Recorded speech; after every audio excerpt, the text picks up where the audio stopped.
The slides that you have in the book on the CD are not the slides I'm going to be talking from. This is sort of a new. If you're one of those who likes to follow along on your own copy, they're on the web. They'll stay on the web there, and they'll be on the Black Hat site a few days after the show, or a few days after DEF CON. My thinking here was really motivated by the story of Victor Lopez, who was an illegal immigrant from El Salvador. And Victor was a facilitator who helped people obtain ID. And one of the people who he helped obtain ID for $100, Virginia State ID, was a fellow named Ahmed Alghamdi. And he was one of the hijackers on September 11th.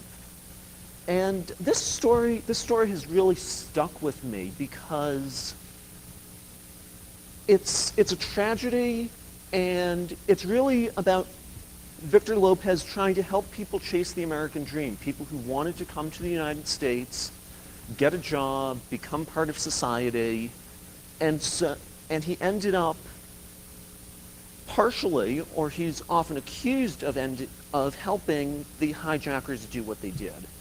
And so that's sort of one of the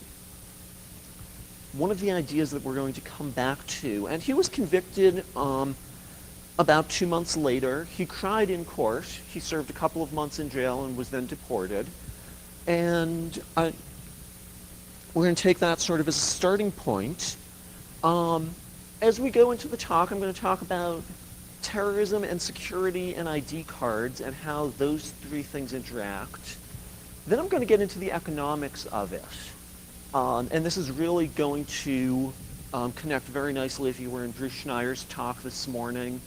A lot of the things that he said play into this. Talk about ID cards and privacy, and then some recommendations and conclusions.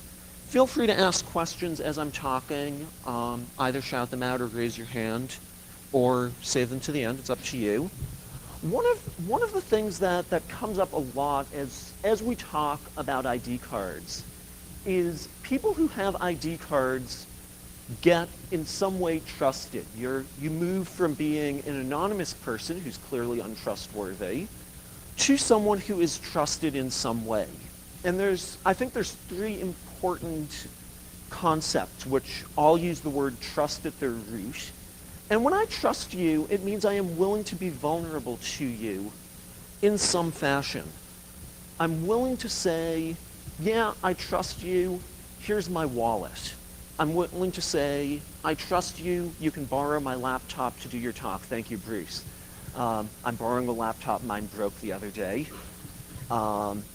And Bruce is operating with a risk here that I will run off with his laptop after the talk.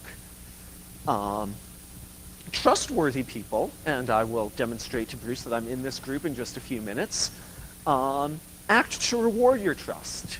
They don't take advantage of you. And a trusted person is someone who's able to violate the system. A classic example of the difference between trustworthy and trusted is the fellow selling cipher cards to the Chinese in the airport is trusted but not trustworthy. They're inside your trust perimeter, but they are not trustworthy. They don't deserve to be there in some way. Informally, terrorism is the use of violence to intimidate, to advance political purposes, and we would like to be free of that. I think there's widespread, motherhood and apple pie. So how do we become free? We really have three security goals. We have a goal of intelligence. We want to know who out there doesn't like us sufficiently that they're going to think about taking action. We'd like to prevent what it is they try and do. Those are really the two main goals. No one really likes to be in a role of responding to a terrorist incident. It's a failure of the first two that causes you to be in the third. And so I'd like to look at how do ID cards interact with these goals? How do they interact with intelligence and prevention primarily? because I think that's where we should focus our efforts. So this is a quote from Linda Lewis, the president of the American Association of Motor Vehicle Administrators. And all of the quotes that I have in here, if you actually download the presentation, the speaker's notes contain the actual citations to it. Linda Lewis was talking about more secure driver's licenses, biometrics, as being the only way to stay a step ahead of the counterfeiters and help keep the nation's skies secure. Well, that's a position which is being advocated by someone who's in a position to push her views on 50 state, the American Association of Motor Vehicle Administrators. It's a group that, your local DMV, they all come together at the AMVA. They also have a Canadian presence, so it's 50 states plus Canada, where they do driver's license standards. They share information, and they have been pushing pretty hard for more secure driver's licenses as a way to prevent terrorism. This is just another quote that I pulled as I was doing research for the talk. And the core question, we already have a bunch of ID. Why not get something that's a little more robust? And then I love the second half of this. A card that really proves you are you, would simplify transactions and prevent future applications from being hindered by suspicion. That's a fairly common claim, and I love just how succinctly it's put there, and we'll come back to it. So going back to this morning, Bruce Schneier's five steps for evaluating security mechanisms. What problem does the security measure solve? How well does it solve the problem? What other problems does this measure create? What are the costs of the measure? The first two, I think, are things that we don't often see people asking when they're talking about national IDs as a way to solve the terrorism problem. And the first question of what problem does the security measure solve is something I'll talk about. How well does it solve the problem is something that I will talk about in the economics section of the talk. And then what other problems does the measure create and what are the costs are two things that I'm going to focus on as I talk about privacy. And then I hope by the end of the talk, my opinion on is it worth doing will be fairly obvious, and I hope you will agree with me. So the first thing is it's important to acknowledge that strong constant identity checks may well make it harder for terrorists to travel and do things they'd like to do. It may increase the quality of intelligence we have. Some of the interesting information that's come out since September 11th relates to the travel of various planners to Hamburg, Germany, to other places, and that intelligence, post facto, has been useful in unraveling some of their plots. It will definitely increase the quantity of data. The phrase needle in a haystack really comes to mind because what we'll do is we will be creating tens, hundreds of data points about every single person out there through which we'll need to trawl to try and actually get intelligence information. There's an issue. I think that the dragnet that this entails has constitutionality problems. That to say, we're going to stop people from going about their daily business and search them and record information about them has First Amendment issues with the right to travel, with the right to freely associate. It has Fourth Amendment issues with the right to be free of unreasonable or unwarranted searches. And I am hoping that the courts will address some of those issues. I believe it's misdirected energy. We only have so many hours in the day. We only have so many policemen.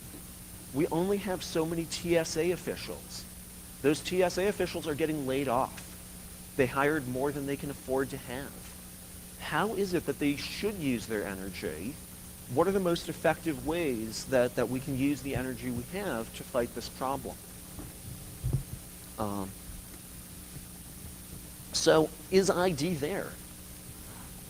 The list of known terrorists is really, really, really small. And everyone who's on the list knows that they're on the list. David Nelson has become sort of a poster child for people who shouldn't be on the list. There are several hundred David Nelsons, and every time one of them travels, they run into enormous difficulty because the name David Nelson matches with the SoundX algorithm some name that's on the list.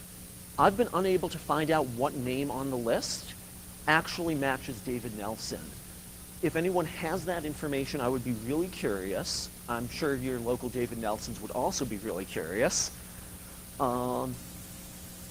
But because David Nelson are harassed wherever they go, whenever they try and get on an airplane, on a bus, you can search the name David Nelson and you discover this. Just ask Google.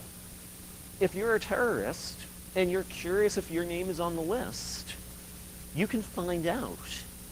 So if you know that your name is on the list, well, that's good. It's time to get a new ID, perhaps. It's time to travel differently. But there are lots of unknown terrorists, and checking ID doesn't catch them because they're not on any list.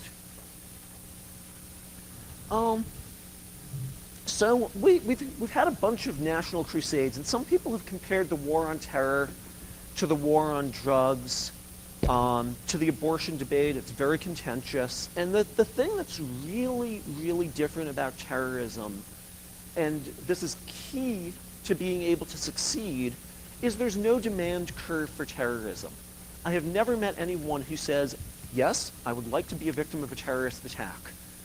I know lots of people who say, yes, I would like to smoke something that the government doesn't want me to smoke. I would like to be able to get an abortion. There are people demanding these services, and that economic demand does not exist in the war on terror. But going into the economics of ID make the war on terror actually a little more difficult. There's this enormous market, as any college student can tell you, for fake ID. There's a market from foreign workers who are in the country illegally, and those markets were taken advantage of by the September 11th hijackers. Going back to the AMVA, saying we need identity cards that are harder to forge is a fine first response to that issue. You say, okay, ID is easy to fake. Any kid can produce a new ID on their color laser printer, put some laminate on it, and they're done. So let's make the ID cards more secure. Let's use holograms and biometrics and online verification systems, and we'll prevent these people from creating fake IDs. But because the demand curve is there, the demand will shift to fraudulently issued IDs. And there are millions of people like Victor Lopez who are in a position to help someone get that new ID, which is a legitimate ID, fraudulently issued. But, gosh, it's got those nice holograms on it and the micro printings and everything else. We're not actually making it any harder for the very motivated terrorist to go get himself a new identity.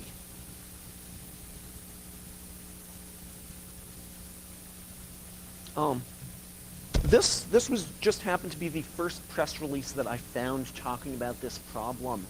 The state of New Jersey admits that 15 of its DMV employees are facing criminal charges over a course of about 6 months. 15 DMV employees were arrested for helping people obtain fraudulent identification. And dozens of others have been fired. Now, I'm not quite sure. I spent a little bit of time trying to find some detail on this and didn't. I wasn't sure how many fraudulent IDs you need to help people get before you go from the fire group to the criminal charges group. Maybe it's 1 or 2 and gets you fired, and 5 or 6 gets you criminal charges. Maybe it's 100 before you get criminal charges. But this is a fundamental economic issue. As we make it harder for people to create decent-looking fake IDs, we get these DMV employees who realize that they're in a position to make a little easy money on the side, and that little easy money, 99.999% of the people they are helping are people chasing the American dream, whether that's the American dream of binge drinking in college, or the American dream of coming here and getting a job and raising your family. But because there are these legitimate uses for these IDs, people do not recoil in horror. If you told any of these people, the person you are helping is going to use this ID to hijack a plane, they would probably turn themselves in rather than participate in that. They would say, okay, I am not going to do that. I'll get punished. But they believe correctly that the people they are helping are not people who are all that bad. And this exists in every state in the union. It exists at the federal government level. I've got some more quotes. The Department of Homeland Security last week issued an information bulletin. This came out on the ISN mailing list. And DHS discovered that hundreds of official identification cards, badges, decals, uniforms, and license plates had gone missing. And what was even better is they realized they had no historical baseline data. They have not been keeping track of how many official ID card forms have disappeared before this. There has been no systemic collection of information. So there might be a few hundred, there might be a few thousand various official federal ID cards gone missing. And again, all of the URLs for all of the sources are in the speaker notes. So we ask ourselves, you've got these ID cards that get used all the time. People ask to see your ID when you check into the hotel here. They ask to see your ID sometimes when you use a credit card. These are really useful cards to have. But the question is, are the people with these cards actually trustworthy? Or maybe they have one of these hundreds or thousands of ID cards that the New Jersey DMV or the Department of Homeland Security helped hand out. And so you look at these ID cards being used as a form of validation and for trust, and you say, well, I ask myself, is that a good idea?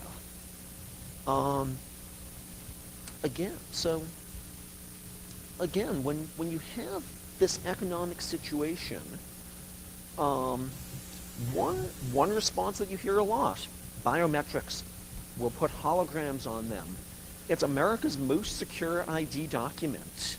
We'll do online validation. This started about 4 years ago, was the first time I ran into an online ID validator. Was going to a bar in Boston, and what they did was they took your driver's license and they swiped it through a little card reader, like a credit card reader. That information that you're entering a bar goes off to this company that buys lists of driver's licenses and offers to validate them for you. Pretty cool. The bar has an additional layer of verification that the ID that you're putting up is really real. And the bar also gets your name, home address, date of birth, and all sorts of other data about you, which they then use to market to you. That's part of the deal that these online validators do. And the online validators get these enormous piles of information about where it is you go, what it is you do, which is very detailed. You know, your choice of drinking establishment, according to the marketers I know, says an awful lot about who you are. If I know that you're a regular at this bar, it's better than knowing your zip code. I can learn all sorts of stuff. And so, as we get all of these things, we're just shifting the problem from cheap and easy fake ID to cheap and easy fraudulent ID.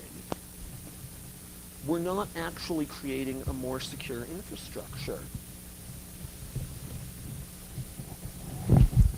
So, a little bit on the economics, or a little bit more on the economics. Howard Schmidt used to be fond of pointing out that companies spend more on coffee than they do on information security. So the money that you spend on security is a fairly scarce resource. Why is it that companies spend money checking ID? Do they actually believe that those IDs are secure? Do they actually care if the ID is real? And the interesting reality is that usually they don't. I have a Quebec driver's license. I live in Montreal. And if you look at this driver's license, you do not see the words date of birth anywhere. I have drunk all over the United States on a Quebec driver's license that does not show the date of birth in a way that is easily verifiable.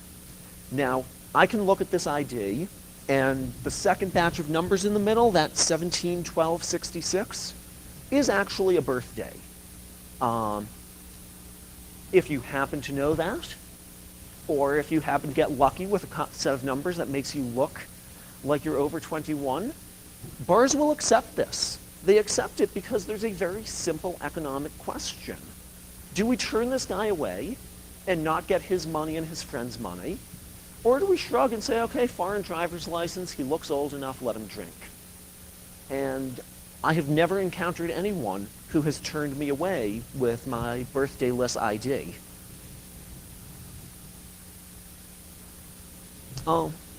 CBS News. You would hope that airports, that the airlines would be a little bit better, you know, just maybe, wanting to actually validate those IDs if ID checking did anything more than prevent ticket resale.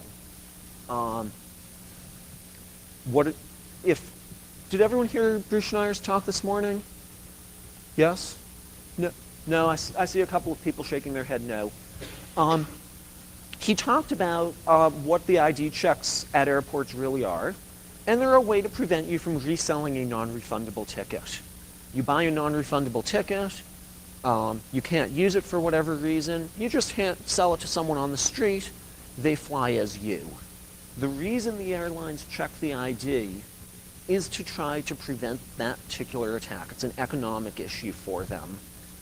But once you have a fake ID in that name, they're happy to let you fly under that name. If they were actually using this as a security measure, one would hope that ticket agents would do more than pay little attention to the made-up name and address that were on the license. So why does this keep happening? The mathematician John Nash, subject of the movie A Beautiful Mind, did really cool work on game theory. And the work that he did on game theory was all about, why do you have marketplaces where no one is happy? Classical economics says that you have a marketplace, people will trade with each other, and by the time they're all done trading with each other, everyone is happier than they were before. But that doesn't always work out.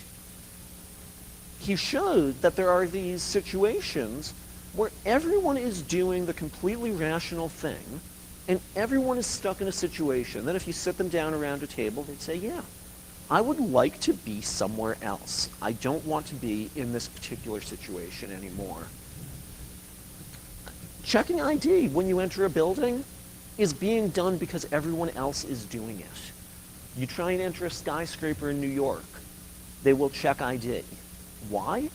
Nobody wants to be the first skyscraper in New York to quit checking IDs. They'll look bad. Even though we all know that it doesn't really add any security, that it slows things down enormously, they continue to engage in these behaviors because as the security manager for the building, I really don't want to say, let's not waste our time on that anymore. Because if something goes wrong, and industry best practice is that we check IDs as we're walking into buildings, and I am no longer conformant with industry best practice, I'm going to get fired for it. Whereas if I do the same silly thing that everyone else is doing, it's going to not really impact my job. I was talking to a friend who worked in a building that insisted on searching the bags of everyone entering the building for 6 months after 9/11. You could have a building ID pass, you could see them every day, and they would search your bag. And eventually the companies got fed up with their employees wasting time. You know, this is beyond wasting time in traffic. Now you're just wasting time standing at the entrance to the building, waiting for the guards to be able to check your bags. And there was economic counter pressure that said, we cannot waste this much of our employees' time any longer, you need to stop. And so they stopped. They knew which side their bread was buttered on, and somebody else was there to take the blame. So getting into the privacy issues a little bit, one of the things that makes the national ID infrastructure so damaging to privacy is that there's no cost to doing it. It is free to ask for ID. Everyone has ID these days. You need it to live. And because everyone has ID, you can go and start to accumulate a really detailed database of your customers. That's cool. Now you have all this information. The company that has this data generally has no liability whatsoever if it's stolen. When, who was it? So massive theft of social security numbers recently from some company's ID database. Coca-Cola.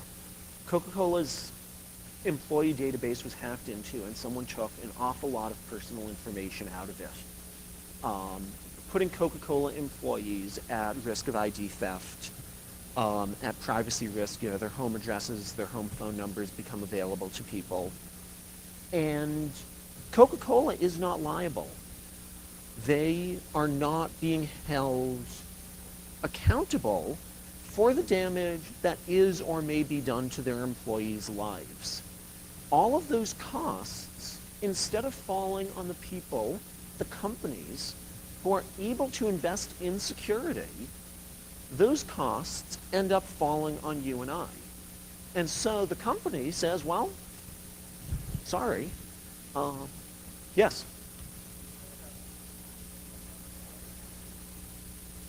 The details of that have not been made public.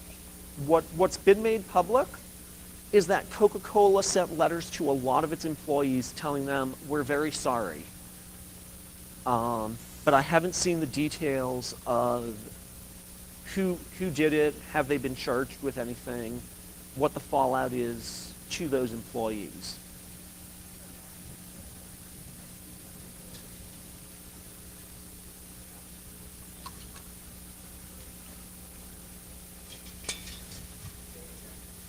Mm-hmm.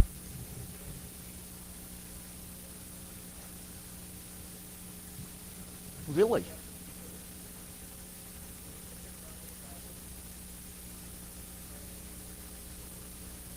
So let me first disclaim that I am not a lawyer, but I do not know of any law which actually imposes liability on a company for failing to properly protect their employee data. Other than maybe GL Graham Leach Bliley may impose some of that if the data is being held for, say, payroll purposes or pension purposes, but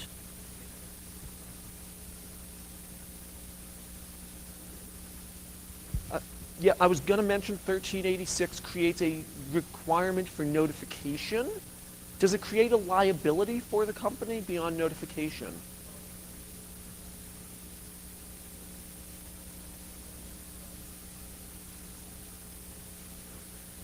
Okay.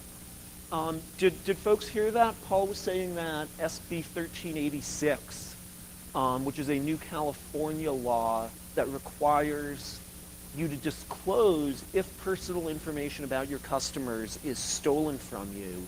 You have to disclose that information to them, and it creates an unlimited civil liability on them, you said?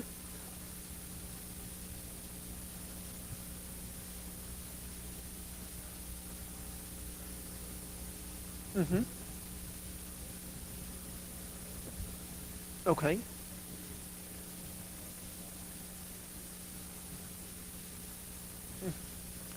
So creative lawyers may be able to drive that up to spectacular amounts of money. One of the unfortunate things about ID theft is that 70% of its victims have no idea where their information was stolen from. Um, so we'll have to see what happens with that law, but it's new and interesting stuff. Did you have your hand up there?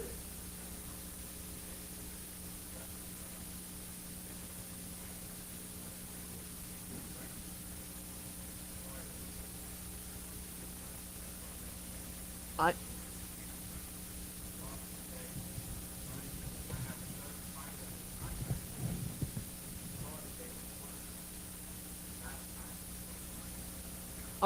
do we have someone here who's yeah, my recollection of the law is that unless the data is encrypted on disk, that is pretty much the only defense. That inadvertent or not is not, is not a defense there. Um, so, sort of an interesting little bit of perversion is that you can look at ID cards and the government mandate that we all carry them as a subsidy for privacy invasion. I can't say, no, I don't have an ID, because the government mandates that I have an ID. And it's then free to use that ID. It's easy for the companies to scan your driver's license and say, well, here's this database. And I'm enthused about laws like SB 1386 because I think that they start to rebalance the issue of, do you want to collect this data? Do you want to store this data? By creating this liability if that data is then taken by someone else.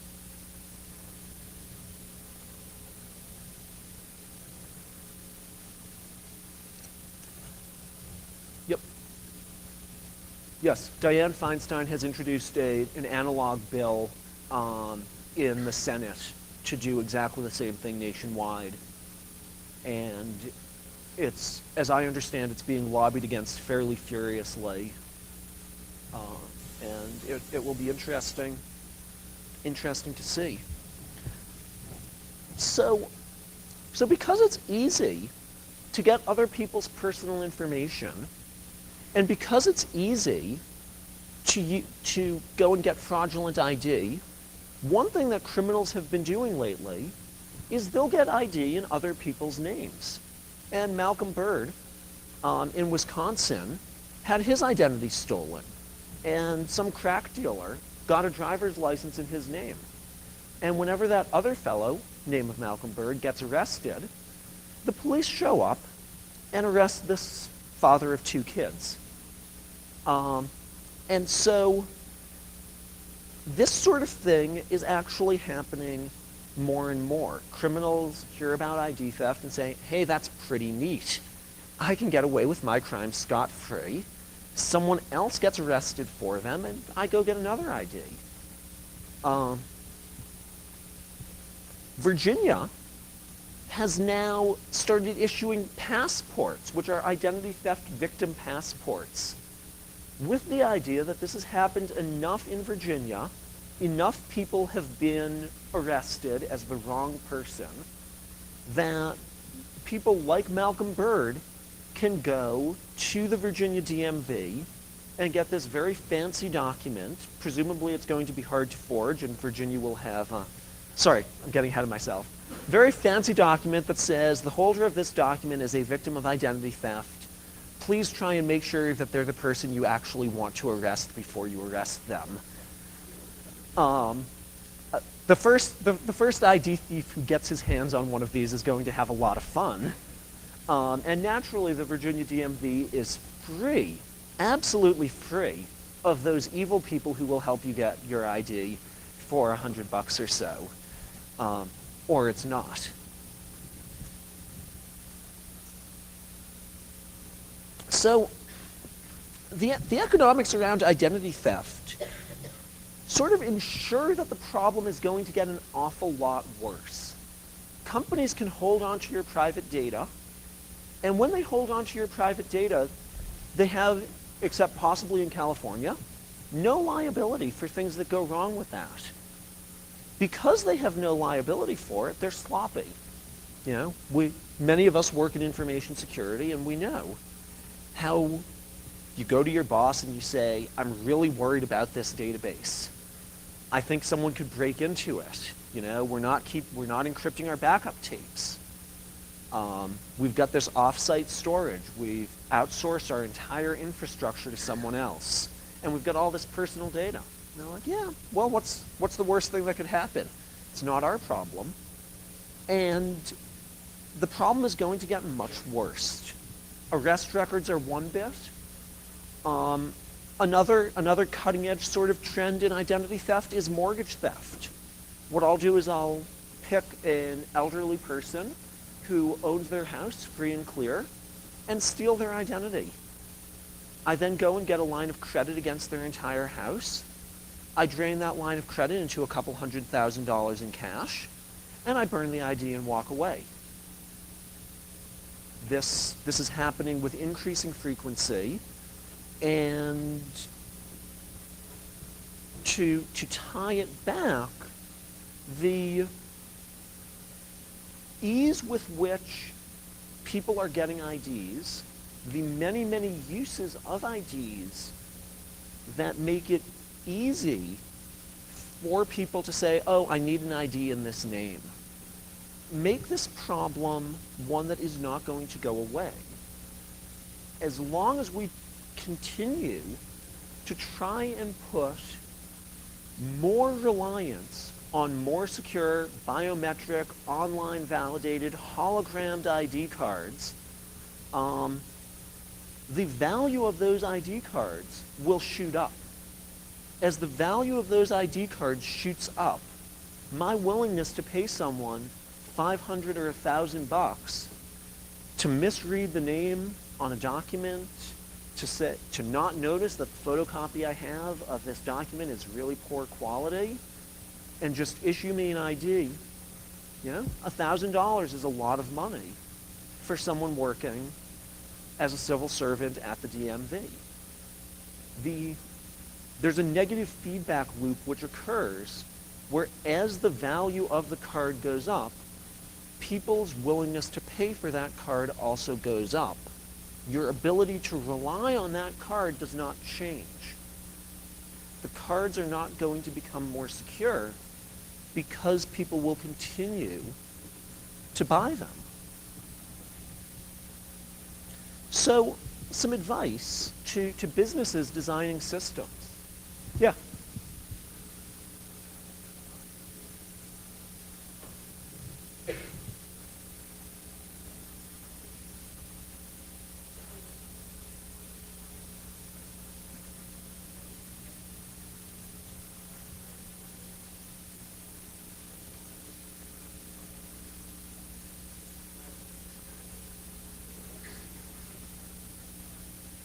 Yes, yes. What Scott points out is that the ID card in itself is not becoming more valuable. What becomes more valuable is that people become more willing to rely on the card because they look at it and say, oh, this is a very secure document. I can trust it. Is that accurate?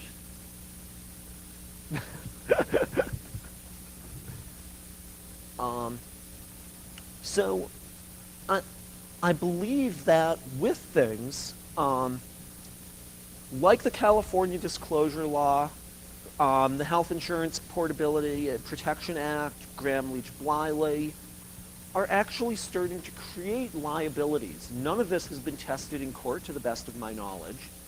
It's all still relatively new laws or laws that have been around for 6 or 7 years that are just now starting to go into effect because businesses needed time to adjust their systems.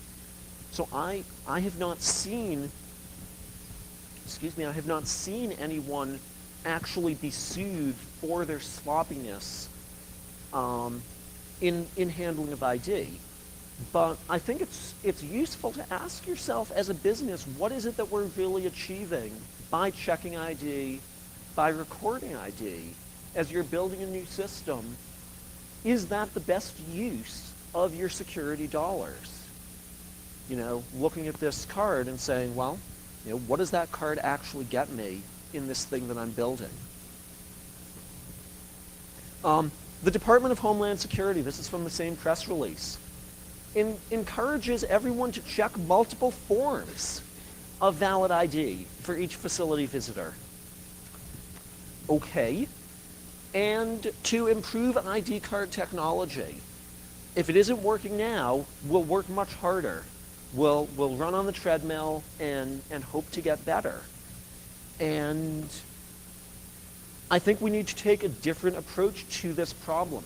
Running faster when you're on a treadmill does not get you where you're going any faster. Stepping off of the treadmill, looking at other ways to achieve your goals is really important. And I hope to encourage all of you to take that approach to new systems.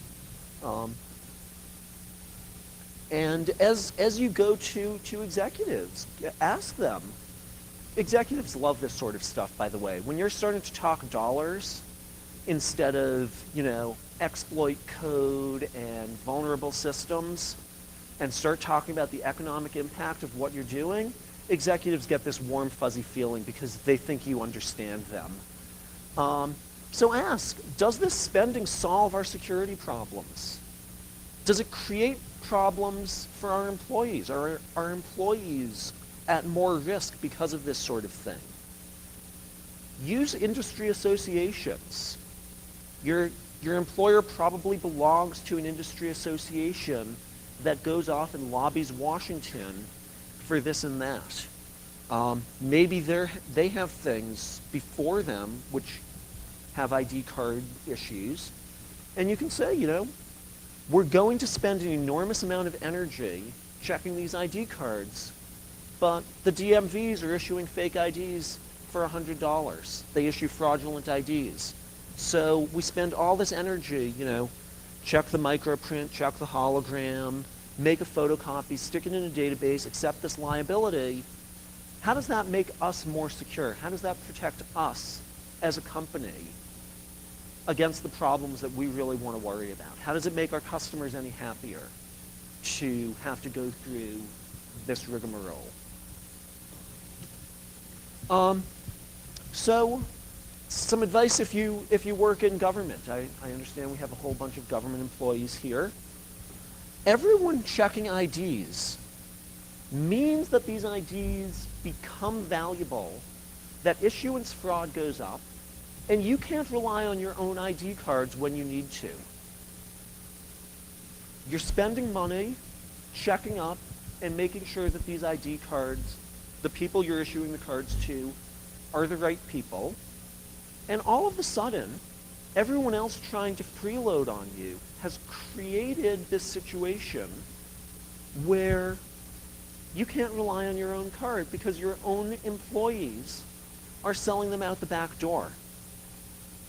It's It's a problem if you want to rely on your card and you can't do it because everyone else is also relying on your card. And as you look at ID cards and terrorists, people actually who want to do bad things to us, a terrorist is really, really motivated to know if their name is in the database. Really, that's if their job is to create mayhem and havoc, one question that they will ask is, how am I going to get caught? We've seen, if you pay attention to Homeland Security bulletins, they talk about terrorist methodologies. They scope out buildings before they attack them. They will photograph them. They will videotape the activities of security personnel because they want to understand what's going to happen when they actually go to carry out their attack. Seems like a logical approach. They are also going to go and say, okay, who is going to carry out this attack?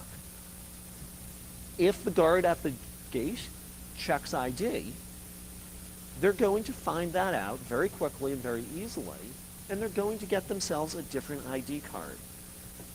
So the people who you most want to catch, the people who we would all like to catch and prevent from carrying out these attacks, are motivated to know that they're on the list, and they are motivated to do something about it.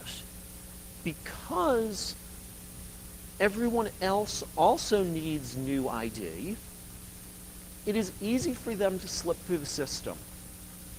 The widespread checking of ID reduces the security of those ID systems where we'd really like them to be.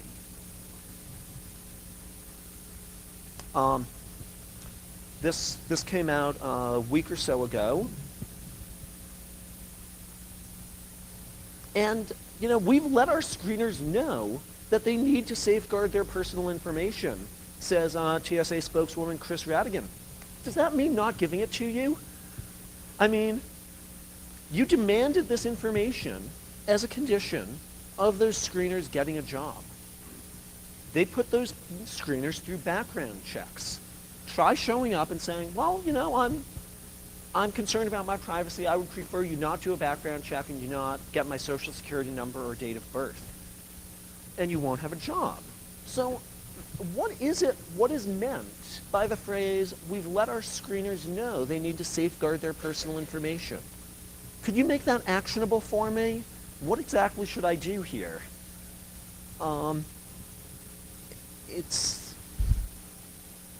I'd really like to encourage people when you hear these things to challenge them, to say, well, what do you mean?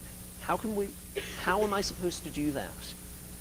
Because I believe there's a lot of, unfortunately, poor thinking around these issues. She got away with saying that in front of a room of reasonably smart, skeptical reporters.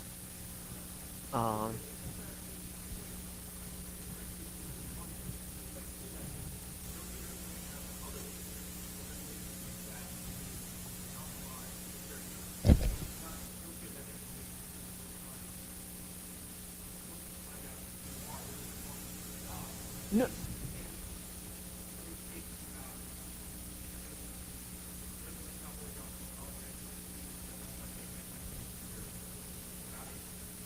Mm-hmm.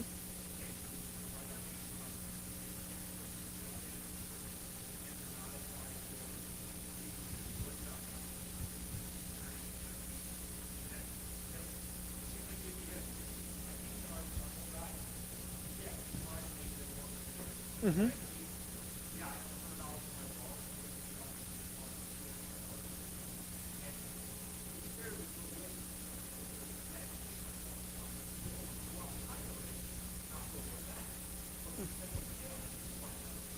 Right.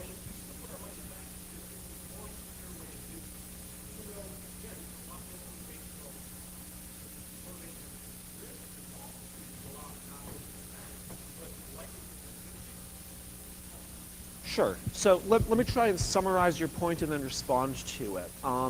You're asking or pointing out that just because something is hard, we don't avoid that. The fact that putting a hologram on an ID card makes it more valuable doesn't mean that we also don't have some security gain. Is that a reasonable? So I agree with you in that it makes sense to apply security measures to things that are valuable. I,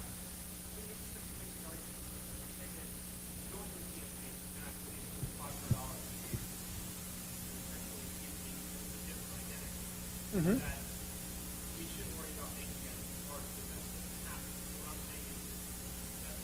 Okay.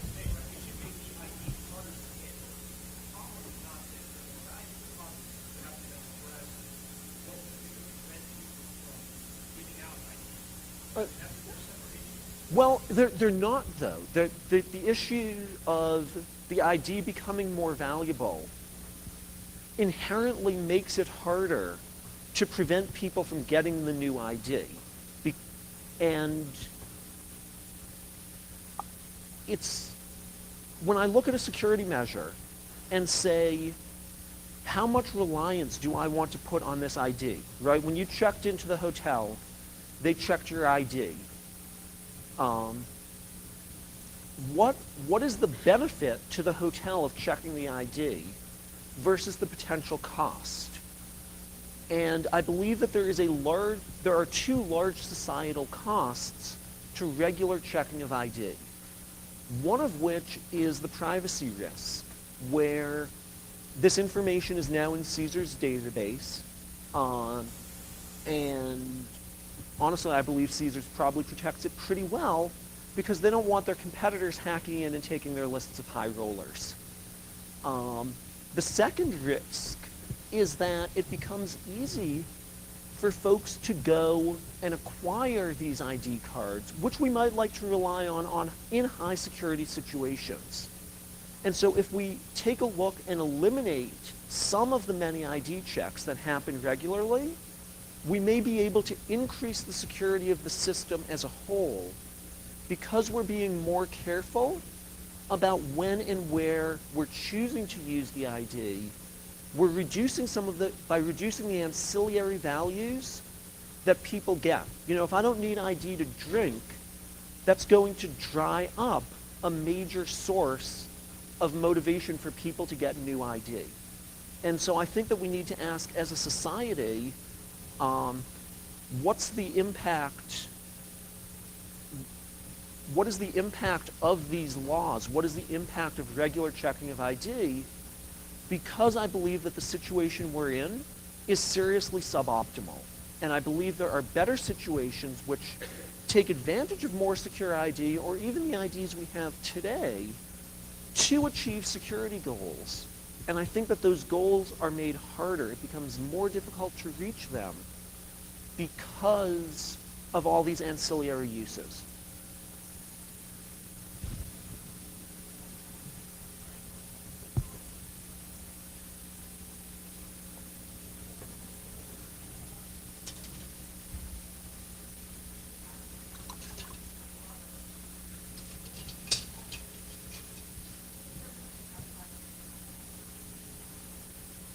Yeah, if more...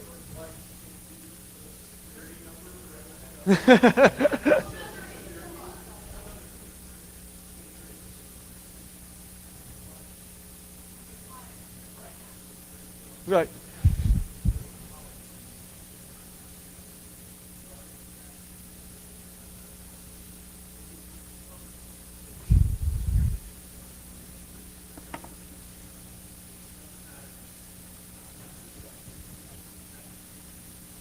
Right. There's actually a really interesting set of laws in Germany on this, where in Germany it is illegal to enter your national ID number into a data processing system of any sort. And there's very specific regulations concerning when you can ask to see the national ID card at all. So I believe that there are laws that might work that would help this situation. Yes.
Yeah, the question of who owns the data is a really interesting one. And in fact, Oregon passed a law and then repealed it 2 years later, saying you own your own genetic data.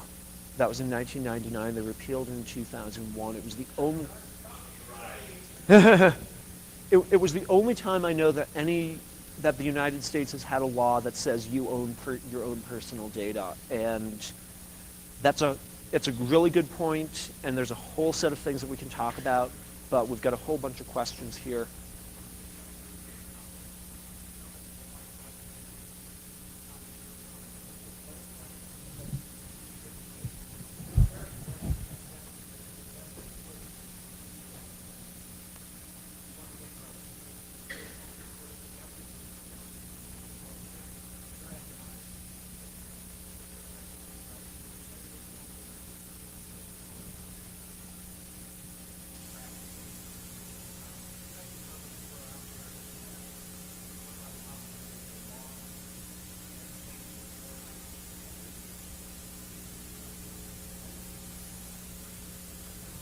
The Okay, let me take the second and third. The question of a law that says an ID that the government issues can only be used by the government. Some of the conversations I've had as I've talked about these ideas, I've suggested that. I've been told that that is very hard to achieve in the United States' legal tradition, to forbid the use of information that's a public record in some fashion would just be very challenging. And your third question, I'm sorry? Oh, a privatized ID system. Yep.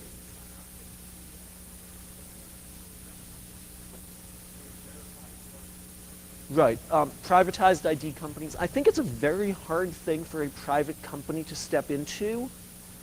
If you think about the PKI market, the model that VeriSign started with in like 1996 or 97 was exactly that they were going to issue you an ID, the Internet Driver's License marketing tag, and that would allow a private infrastructure. I think that without the fallback on some sort of legal penalty for lying to that company, no one really wants to rely on the assurances that that company makes. And also we've got this free infrastructure over here, and it's really hard to compete with free. Even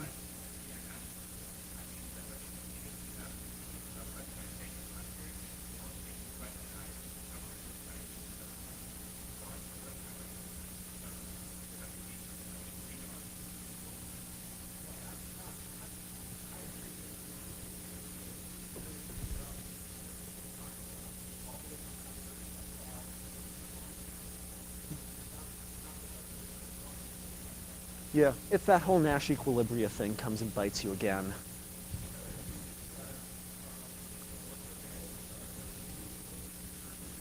Not to be used for identification.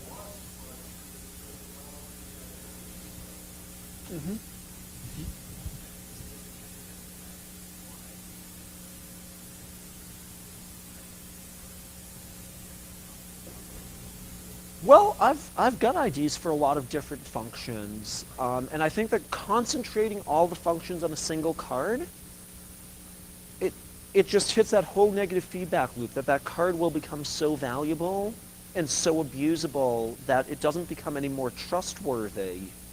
It just becomes more trusted.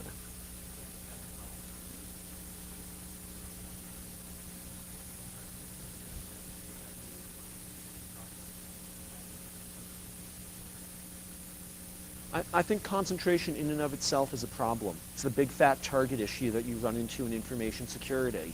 You put everything in one place and everyone wants to be there.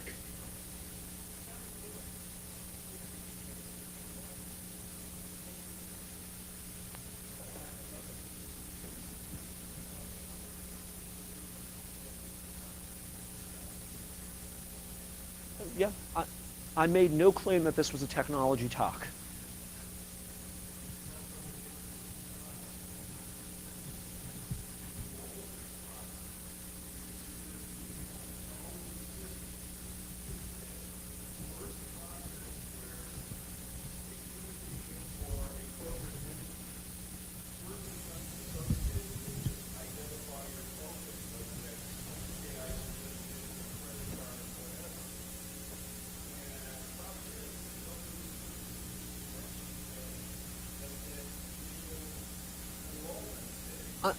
I'm going to disagree with you there. I think that the enrollment stage comes under a more secure enrollment stage simply increases the how valuable it is to subvert those trusted employees who are running that stage.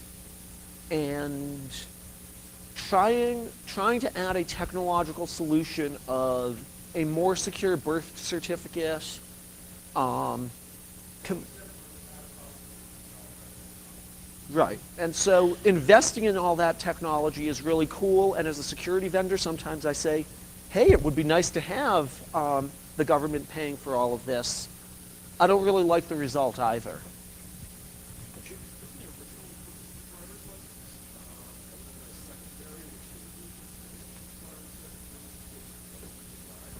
Mm-hmm.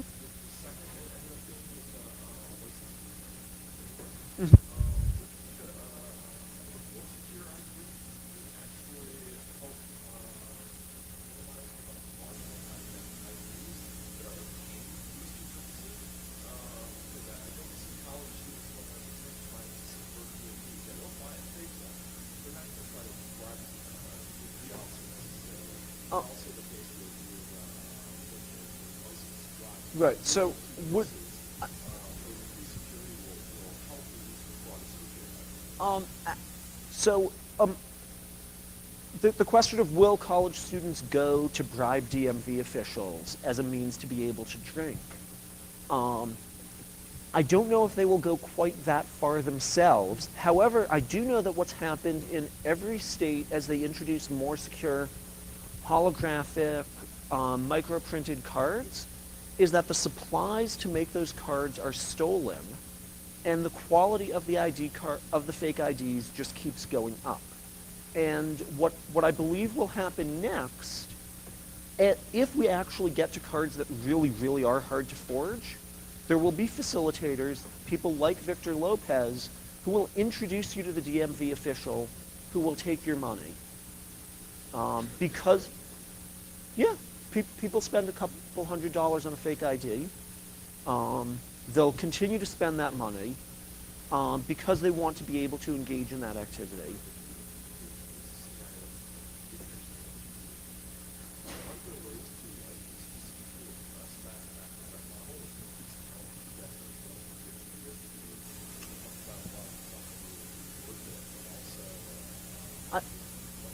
I don't believe that at the end of the day, the iron fist approach beats economics.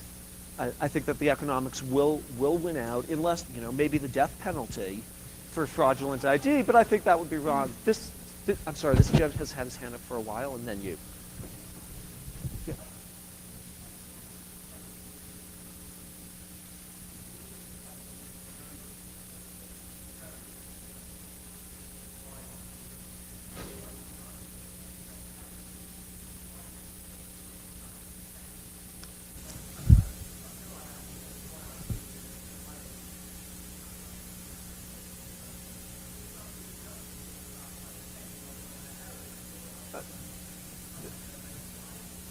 Yeah, that's a really, really good point. Thank you.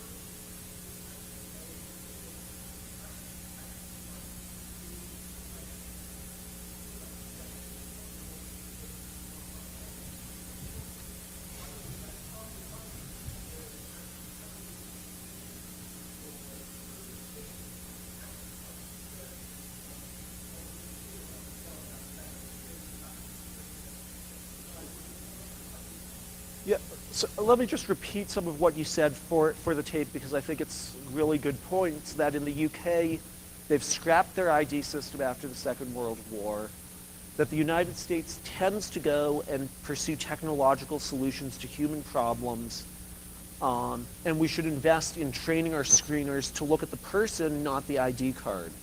And thank you for stating all of that, because they're great points which I tried to allude to, but you felt the need to bring them up, so I didn't state them nearly as clearly as you did.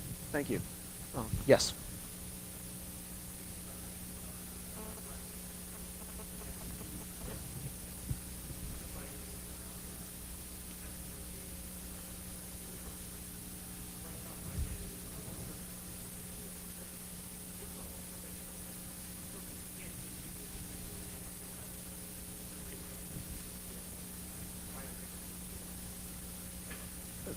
Yes, once your biometric is associated with the wrong person in the database, well, just go and steal someone else's ID at that point.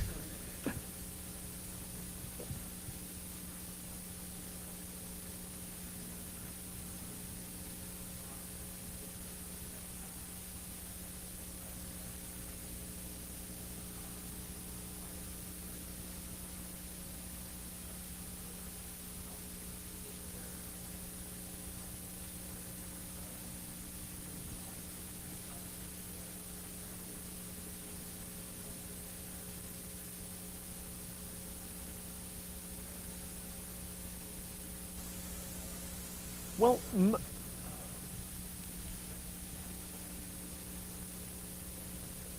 yes, and I think I did talk about that a little bit at the beginning, that there are other uses of ID rather than stopping them from blowing up the plane. Did you?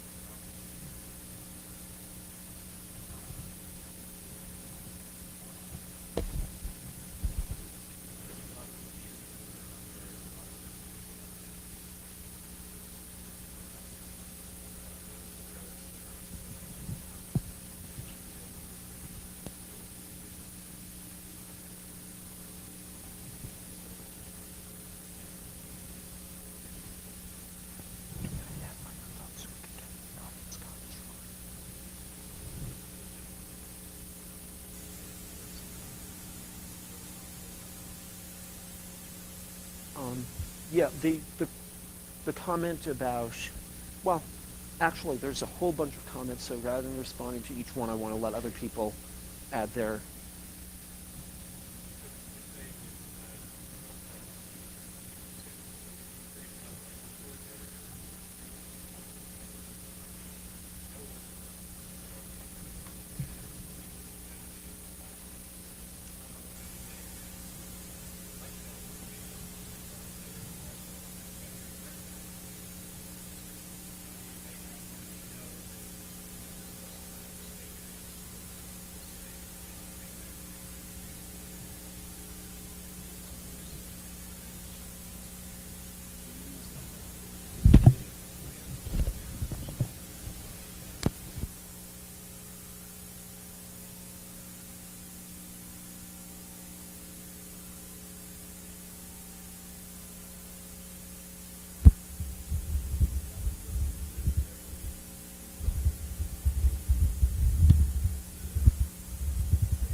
An ID was mandatory by law. You can get arrested for if you do not have an ID in Italy. Where? In Italy. In Italy, okay. Yeah. And this happened 20 years ago, more or less, and is still a law. But terrorists didn't stop acting, or they did stop acting not for this reason. It didn't change anything on this way. We have a mandatory ID, and we always have one, but it didn't change anything about terrorists, even if this law was introduced to fight terrorism. Yeah. There's a gentleman back there, Paul. No, back there. Back.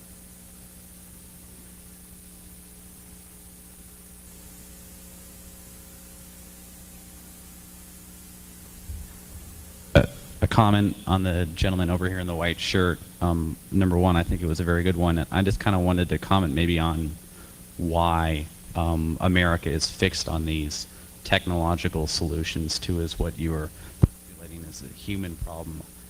I would suggest that maybe that has something to do with our willingness to admit that it is a human problem and that we can't just fix it through American innovation or American smartness. This is not, this is not an attitudinal issue. It's not a problem with us, right? We're perfect.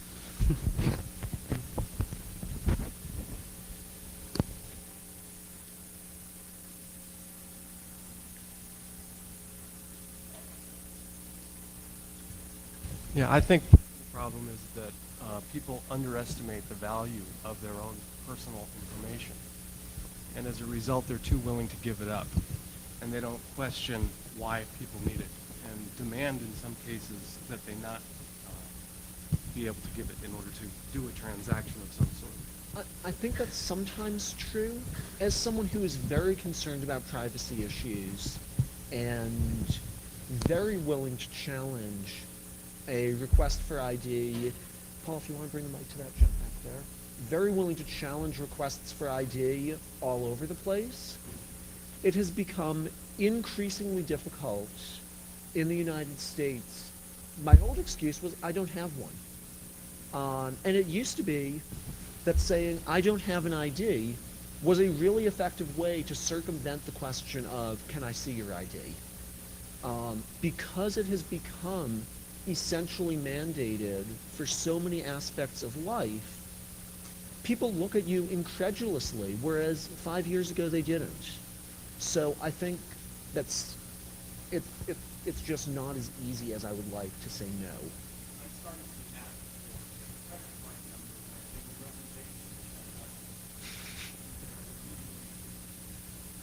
Okay. So I'm still kind of curious, what exactly do you believe the solution to this problem is? That's a good question. I believe the solution is to understand the economic drivers that make pushing more and more ID insufficient to actually get more and more secure ID. And that's one section of the solution. The second section of the solution is to recognize that because it is so difficult to actually obtain an ID system that will do some of the things that people claim it will do, we ought to be focusing our security efforts on other areas than ID cards. As this gentleman said, better screeners, better analysis, better doors for the airplanes, rather than focus on the ID card as a panacea or as a solution, because I believe that the ID card is unlikely to actually catch the right people. Even if we had a list of the right people, they would go out and get different IDs, possibly from other countries, because they are so motivated to do that. And so the right solution is to focus on better uses of our resources in the security systems that we build.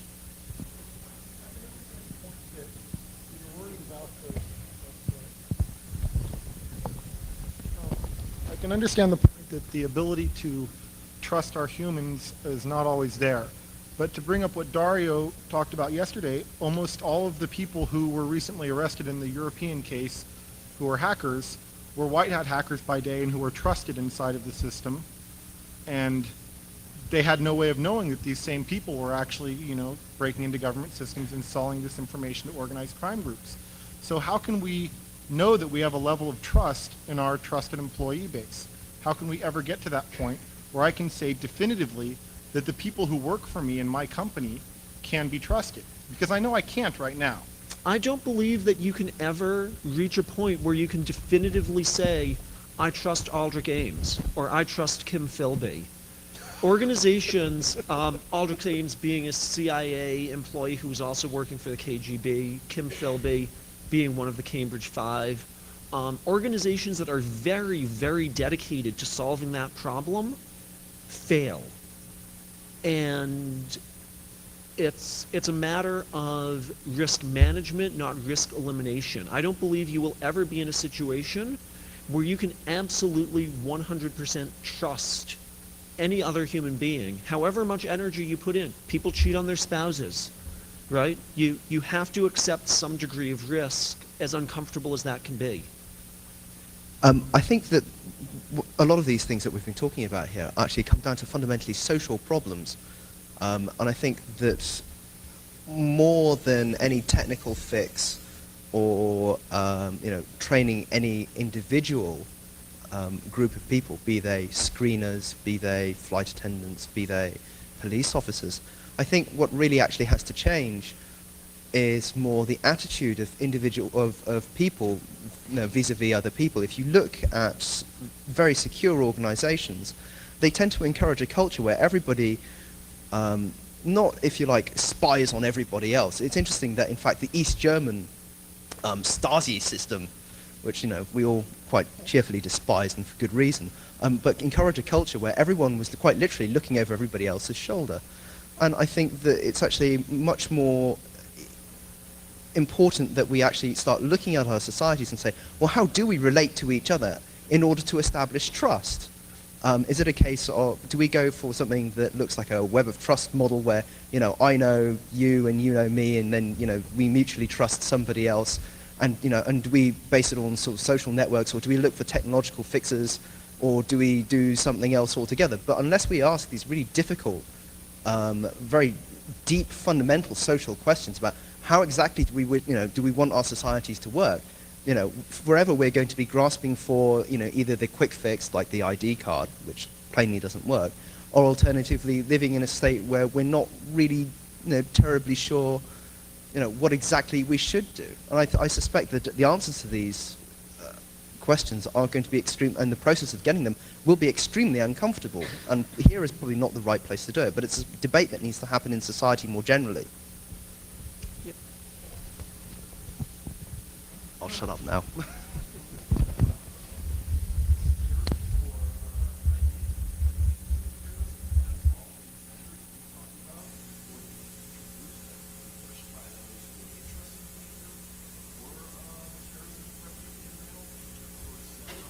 Yeah, when mentioning terrorism is an excellent way to attempt to get things done, get your agenda pushed, but all of the measures I think don't have anything to do with terrorism. And it could be that the measures, the real motivations behind the increased security and the identification will actually address the concerns that motivated the people to want to make these changes in the first place.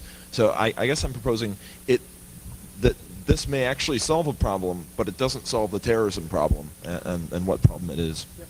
I don't know. One last comment from the woman behind you who's going to hand up for a little while. Okay, because I want to say what he said about Italian ID, that it's not a real problem, because you're going to use people that has an ID that doesn't have any connection with the terrorism, even if that's the terrorist who's going to kill you. And it's a fake problem, because the security about terrorism, it's completely different, because I can have a totally legitimate ID, go in the plane and do whatever I have to do. So I guess there is the need to address the issue of security in a completely different level. I don't see that be done in any place. Here, on the newspaper, magazine, government, I don't understand how they want to make me feel more secure. Well, The only things that I see is they want to make me feel afraid all the time. Everybody's my enemy, except the real enemy, because it doesn't have a face. One thing. Another thing is the credit card. I cannot use my credit card to get package at the post office, but I can use the credit card anywhere, because it's an economical issue. They want to see where I go and what I buy. They don't let me go in the building with my credit card, because they don't need to know that, but they need to know if I'm here or if I'm next door which kind of items I'm going to buy, or books or stuff like that.